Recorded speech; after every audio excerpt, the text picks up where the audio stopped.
Good evening and welcome to BATV News. I'm Andrew Lately. President of the Inter-American Development Bank, IDB, Louis Moreno, says a new age of financial technology has begun in the region. He says the initiative to establish a digital identity framework in Jamaica is a major step to bringing fast and reliable financial services to Jamaicans. Javon Keys reports.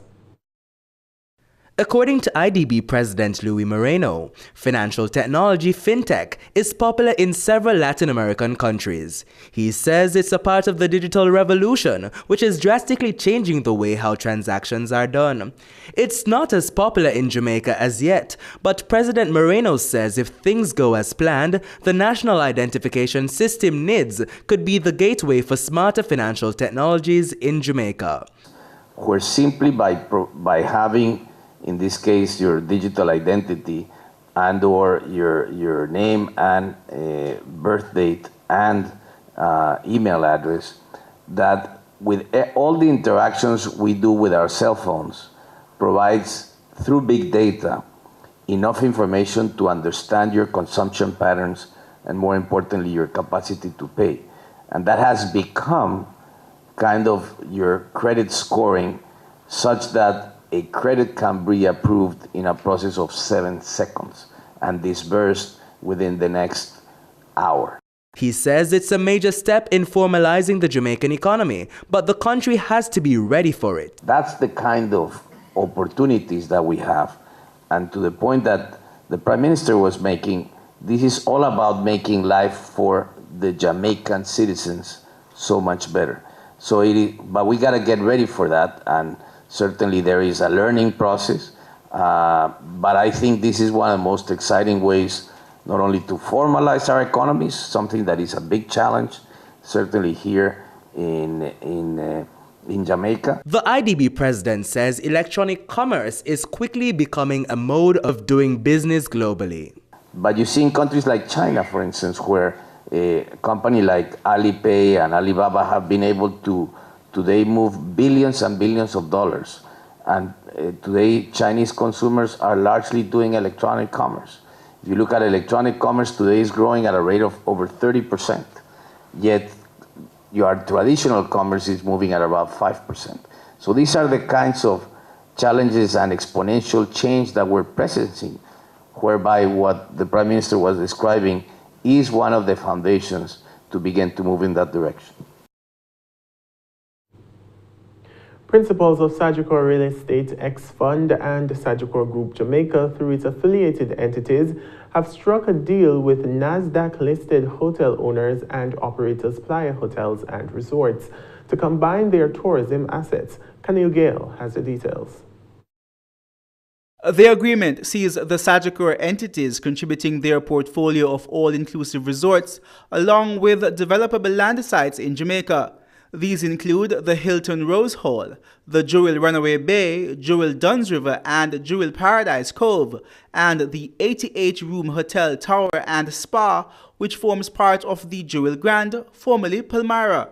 In exchange, the Sagicor entities will receive 20 million Playa shares and $100 million in cash. Sagicor says when the transaction is completed, its entities and Playa will enter into a residential management contract to operate its holdings in the remaining 2 towers and villas at the Jewel Grand. Additionally, Sagicor will also have the right to representation on the Playa Hotels and Resorts Board of Directors. Founded in 2006, Playa Hotels and Resorts is a leading owner, operator and developer of 15 all-inclusive resorts with over 6,000 rooms in Mexico, the Dominican Republic and Jamaica. The organization owns and manages the Hyatt Zilara and Hyatt Ziva resorts in Jamaica. Meanwhile, Sagicor says its entities and stakeholders are now expected to benefit from an expanded presence in resort markets in Mexico and the Dominican Republic, as well as being invested in a listed entity on the NASDAQ Stock Exchange. In the meantime, Sagicor Group Jamaica President and CEO Chris Zaka noted that the combination of assets will ultimately see tremendous expansion in Jamaica's tourism industry as well as stimulate job creation.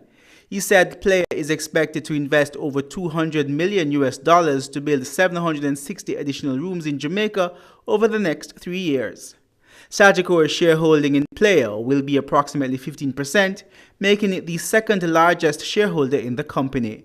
For BATV News, I'm Kenil Gale. Meanwhile, Tourism Minister Ed Bartlett says it's time for the tourism ministry to get the recognition it rightly deserves. He says although tourism is one of the largest contributors to GDP growth worldwide, it still isn't regarded as a growth-enhancing industry by many. The minister was giving remarks at the Caribbean Journal Awards function for Jamaica held over the weekend. Here's more. Tourism has been perhaps the most understated contributor to the economy of this country and the Caribbean. Indeed, the world. But things are changing, and Minister Bartlett says he's happy to see more financial players recognizing the value of the sector.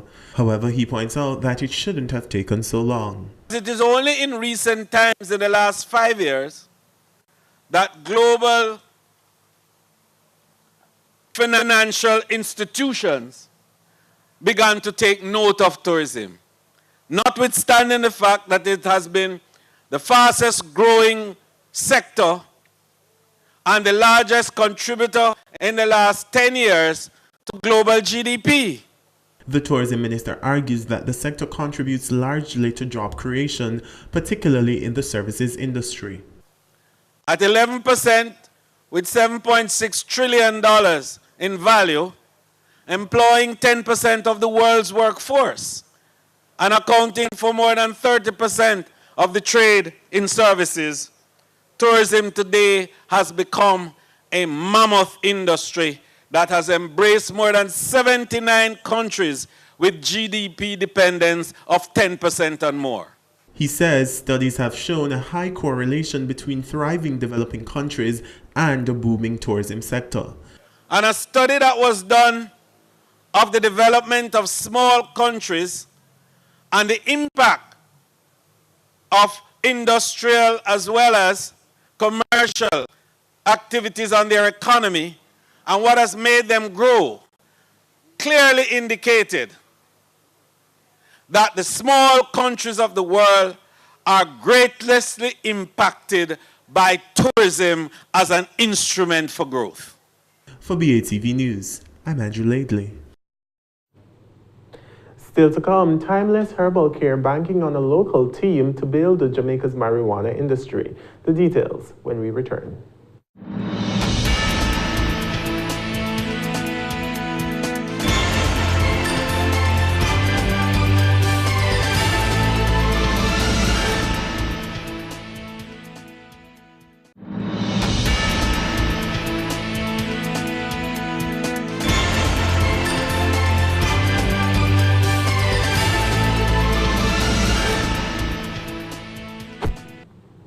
Welcome back. Timeless Herbal Care Limited, Jamaica's first legal medicinal marijuana company, says it will be working with a local team to develop authentic Jamaican marijuana products. Here's more. Timeless Herbal Care CEO and founder Courtney Betty says he believes embracing Jamaican talent will help make the company's foray into the medical marijuana industry successful. He points out that Timeless Herbal Care has assembled a knowledgeable local team that will help build the industry in Jamaica. We embrace Jamaica. We embrace the culture. We think that that's what's going to make Jamaica successful. You know, others may feel that we want to replicate what the U.S. is doing or what Europe is doing and all of those because that's the best way to grow medical marijuana. We completely disagree. So what we've done is we've assembled local knowledge. Some of them are here today represented in the room, and these are not just people that we bring here, these are part of our team. These are not just people that are part of our team today, they're part of our team for many, many years. He says through partnerships with local stakeholders, the company will develop authentic Jamaican marijuana products. Our mission is to bring health and wellness to the world by extracting the right herbs and putting together the combinations.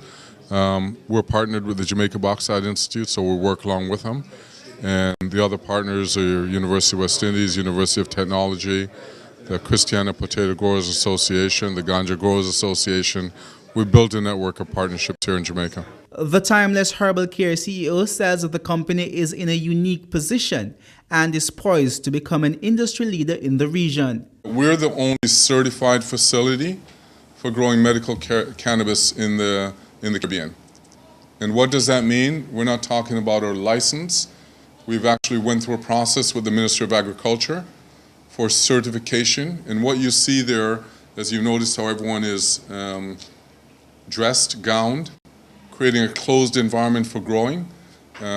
So from that standpoint, we're extremely unique, and I think opening up some doors and some paths for the Caribbean, as I get calls literally once or twice a week from different countries. The company also has big plans to play a critical role in the treatment of cancer patients locally. We're looking to work with the palliative care unit at one of the hospitals here in Jamaica, where there's seniors that are suffering from cancer, and we're thinking that medical cannabis can help to reduce their pain. For BATV News, I'm Kenil Gale. Media owners say the proposed Data Protection Act could put them out of business. The Media Association of Jamaica, MAJ, made its submission before a joint select committee of Parliament today. The MAJ says the new law, as currently worded, would be the death of the media business. Kalila Reynolds has more. MAJ Chairman Christopher Barnes told the committee that the Data Protection Act would have grave consequences for freedom of the press and freedom of expression. It will have grave consequences on media's ability to provide news to the citizens of this country, and it threatens our democracy. Mr. Barnes, who's also managing director of the Gleaner newspaper, says his publication would constantly be in breach of the law as written. If this bill were already in law, just a cursory look at some of the publications that we did last week, two publications in particular at the Gleaner, and I'm sure the same would hold for the Observer and certainly for our colleagues who broadcast information every day. We would have, in the Gleaner, we would have infringed this bill over 70 times, as worded, from our understanding. From the Star, it would have been 22 times. He says passing the law would be the death of media. In its current formulation, the business of media would be devastated by the passage of the proposed bill. Not only would free speech, the receipt and dissemination of information be shackled, but additionally, the administrative burden that would be placed on the data processors, such as media, which relies heavily on the processing of personal data, will be so onerous as to signal, quite frankly, the death of our business. Moreover, Barnes says the requirement for journalists to reveal highly sensitive information, such as their sources, to an information commissioner could expose media workers to harm. And he says the penalties for not complying could also put media houses out of business. Other areas of concern for the MAJ, Mr. Chairman, include some of these fines. We note one in particular where it says that there's 10% of gross profits of an organization, up to 10% of gross profits of an organization. I think this needs to be revisited. This will certainly close media houses. The MAJ, like the PAJ last week, is urging legislators to make journalism exempt from the new bill. Kalila Reynolds for BATV News. Meanwhile, members of the Joint Select Committee reviewing the bill got testy today when they asked the MAJ to give examples of how similar data protection laws work in other countries and whether there are exemptions for journalists. Jason Muyong has that story. The question came from the chairman of the committee and the man who piloted the bill, Dr. Andrew Wheatley. I am sure that you would have done all your background work, all the research, being a very good media practitioner. You would have done the necessary background work and would be in a position to give an informed answer to this question.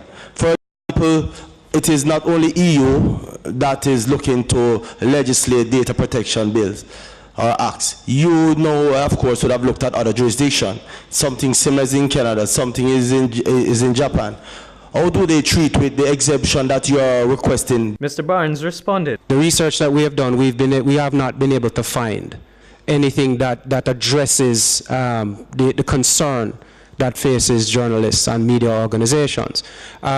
If we go to our Caribbean colleagues, the conversations that we've had with them and the information that has been provided is that they've been struggling with this for over 8 years as well in their jurisdictions. So the answer to the question is that the other jurisdictions that are looking to implement such a legislation, there is no exemption for the Media Association or the Press Association. Correct? Correct? What I would say is that they are having Mr. challenges. Barnes, yes or no? Based on your research He's not in a dock. Based on your research to date. You have a technical team. You can ask them to research it. That interjection came from committee member Mark Golding, who says he understands the media's concern about the bill. The MAJ's Sheena Stubbs-Gibbon also pointed out that many countries in the world, including the United States, don't have data protection laws because it's too burdensome. She also pointed to examples in the region. In Barbados, they have had it on their books for discussion since 2005, and it has not yet been passed into law. In Trinidad, since 2011, and it's only partially in law, Mr. Chairman. And additionally, some of those European countries that the EU model was drawn from, they have protection for journalists under other legislation which we don't have. For instance, in Canada, in October 2017, they just passed a bill through the House that will strengthen the protection of journalist sources. However, Dr. Wheely pointed out that it would be difficult to make exemptions for journalists in this age of technology, where everyone on social media sharing information claims to be a journalist. Barnes responded that they can start with those directly employed by media houses. However, he says the issue will require more dialogue. For BATV News, I'm Jason Muyong. Stay with us. Regional and international stories are next.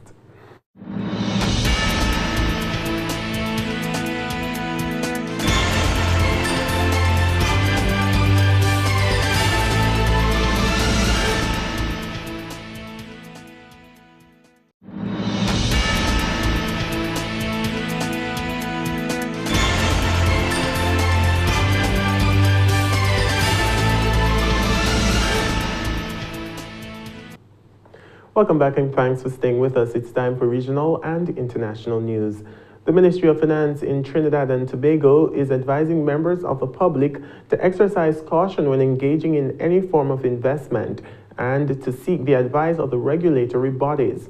This as the ministry distances itself from a local cryptocurrency company called Bartercoin. Here's more.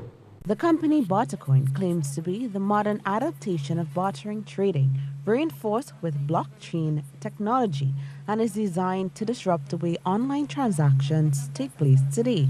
They say their aim is to revive the old-age method of trading and make Bartercoin the most exchangeable cryptocurrency on the globe.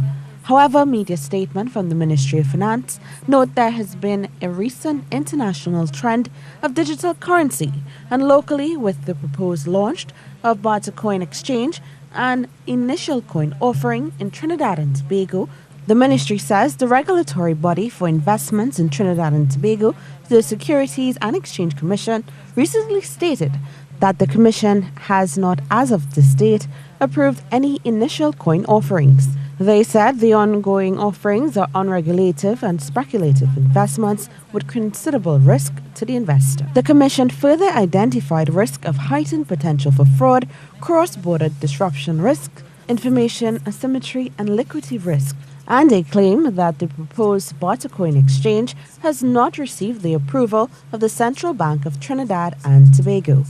On Saturday, Bartercoin officially launched their Trinidad and Tobago headquarters with a gala event at the Hilton Trinidad and Conference Center. Marie Hall, CNews. St. Lucia's unemployment rate rose sharply in the fourth quarter of 2017. The jobless rate climbed from 16.8% to 23.2% in the last 3 months of the year. Despite the increase, the overall unemployment rate is down slightly in 2017. More in this report. The average national unemployment rate remained over 20% in 2017 at 20.2%. The jobs market in 2017 performed marginally better than 2016 when unemployment averaged 21.3%. There was virtually no change in youth unemployment at 38.5% last year. Jobs were harder to come by during the fourth quarter and traditional holiday shopping period in 2017 as the unemployment rate rose to 23.2% from 21.6% in 2016. Since 2012, the fourth quarter rate has remained stubbornly above 20%. During the third quarter of 2017, the unemployment rate stood at 16.8%. The record low third quarter job figures were the bone of political contention in Parliament, prompting the Department of Statistics to clarify the numbers. The last time the unemployment rate fell below 20% in the third quarter was 8 years ago in 2009. Prime Minister Alan Shastney credited his administration for reducing the national unemployment rate. By the Prime Minister's account, national unemployment has gone down by 25% since the UWP assumed office after the June 6 general elections of 2016. There were minimal gains across the top job sectors in the fourth quarter. Most of the job hires were made in the wholesale, retail, and the auto repairs sectors, which increased from 15.4% in the fourth quarter of 2016 to 15.8% in the fourth quarter of 2017. Minister in the Ministry of Finance, Dr. Eubaldus Raymond, says St. Lucia's economy is on the upswing. Following a meeting with the Eastern Caribbean Central Bank, he said government's reforms are paying off. Dr. Raymond says that despite challenges, the local economy is recovering owing to fiscal policies rolled out by the Alan Shastney administration and a buoyant global economy. The minister says the economic and the social review expected before the 2018 budget will back up his assertions. While the first quarter job numbers are due in April, the minister suggested that perceived economic recovery has spilled over into the new year. Dr. Raymond said that St. Lucians virtually had another December in January, traditionally one of the toughest months of the year. Joachim Duplessis, HCS News Force. A proposed transformation of France's national rail company, SNCF, is drawing vows of labor action from the country's unions. Here's more. For the French Prime Minister, the end justifies the means. The SNCF is struggling under debts of more than 46 billion euros and needs reform urgently. La situation est alarmante. The situation is alarming and indefensible. Whether they take the train or not, the French people are paying more and more for a service that works less and less well. On the programme is an end to the special rail workers' status. At the moment, employees of France's huge state rail operator have a job for life, are automatically promoted every 3 years, and can retire in their 50s. Under the reforms, current staff will keep these rights, but new recruits won't. Unions are calling it an attack on workers and the spirit of public service. A rail worker didn't used to have to worry about job security. Now that's no longer the case. He's under pressure, and he can be told, if you don't do what I say, I'll fire you. The government is also considering turning the state operator into an autonomous company backed by public funds, though it insists it would never be privatised. Unions have vowed to fight the plans, which the Prime Minister said could be pushed through by government decree. They've warned of a month of strikes and have already called one for the 22nd of March. Talking Stocks is after the break. Stay with us.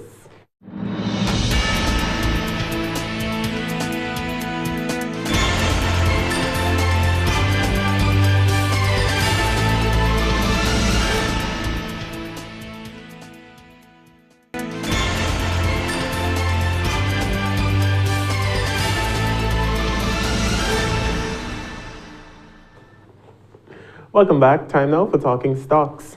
57 stocks traded today, of which 28 advanced, 20 declined, and 9 traded firm. The main JC index advanced by 993 points to close at 291,604, while the junior index declined by 19 points to close at 2,896. 15 million units traded, valued at over $181 million on the Jamaican dollar market, while over 29,000 units traded today on the US dollar market, valuing more than $17,000 US. G-West Corporation, with 3.7 million units changing hands, accounted for almost 25% of market volume. Jamaica Producers Group was second with 1.8 million units trading. And Sagicor Group Jamaica, with almost 1.7 million units, accounted for 11% of market volume, crossing the floor.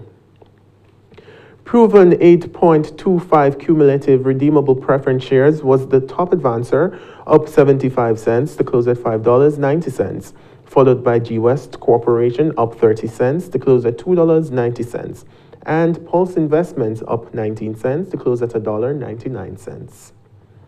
The main decliners were Cable and Wireless Jamaica, down 12 cents to close at $1.26, followed by Lasco Distributors, losing 23 cents to close at $4.14. And AMG Packaging and Paper, down 12 cents to close at $2.20.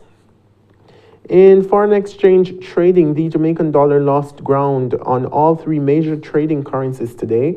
The US ended the day selling for $127.93, gaining 25 cents on the Jamaican dollar. The Canadian gained $3.62 to close at $102.20, and the British pound gained $1.20 to the Jamaican dollar to end the day at $176.87 on average.